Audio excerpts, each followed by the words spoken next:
We spend hours carefully tending to our gardens, only to find that our hard work is being destroyed by outdoor animals like the stinky, hungry deer.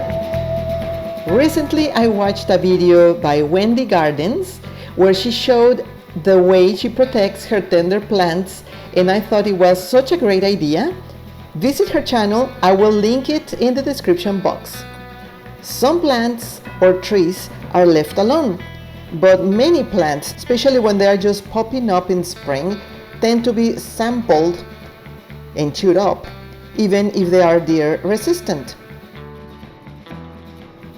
I want to cover all the buds and tender plants with these awesome wire baskets, just to give them a fighting chance. This is such a beautiful tree, and the deer leave it alone.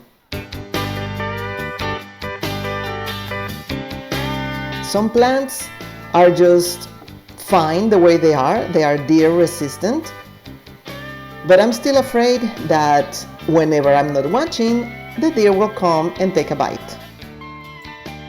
Hello planty friends, this is Marta with the Living Backyard. These are some great options for Texas planting zone 8, 8A, 8B, 9A, and I'm sure 9B as well. Our garden, often seen as a peaceful and happy space, is not immune to its fair share of problems, from pests and diseases to weeds and unfavorable weather conditions. Maintaining a garden can sometimes feel like a constant battle. Squirrels, cats, dogs, rabbits, or one of nature's most elegant creatures, the deer.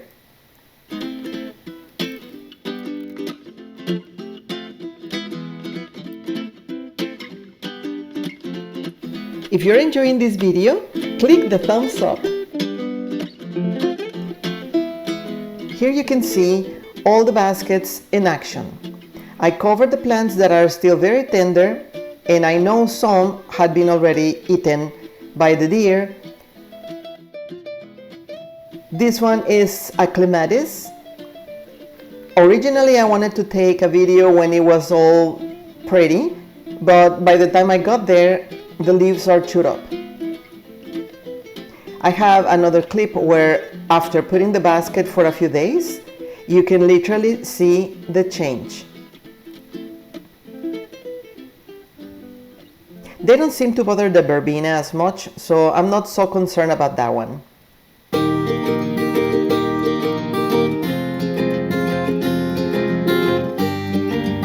Here I am planting a Salvia. Supposedly they leave it alone, but since they seem to be just sampling, the babies are just around trying to see what taste they like, what plant they like or not. So I am removing the little fabric around the roots and I'm putting it in this pot. There's also a Verbena and a still sleeping rosemary. They leave the rosemary alone, so I will be buying a bunch of rosemaries. One of the secrets that I have been doing is putting rosemary, the dry parts of the rosemary, sprinkle everywhere, because I noticed the deer don't like it. So if you have a drying or still a green, who cares, a little bit of rosemary, when you're trimming it, put it in the plant that the deer kind of go and check, so you are safe or safer. This is the Clematis. A few days later, just look, it's finally having a chance. It's looking pretty.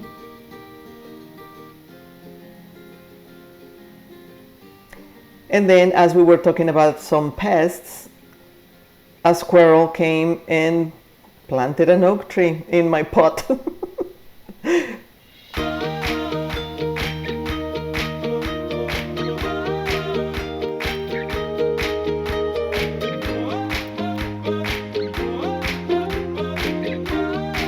This is a beautiful magnolia.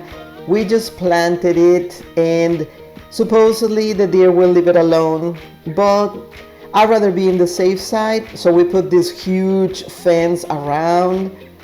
On this other one, I just put some sticks because it was too tall for the basket. I put one of my tradescantias that I have in there with some sticks to cover the other taller plant. And it's just to have it safe for a little bit. Once the deer see that they don't even like that one and they are used to having it around, they're not going to touch it unless they are very hungry if there isn't anything else. As much as we try to create a perfect oasis, having problems in the garden is a reality that every gardener must face. So let's keep gardening.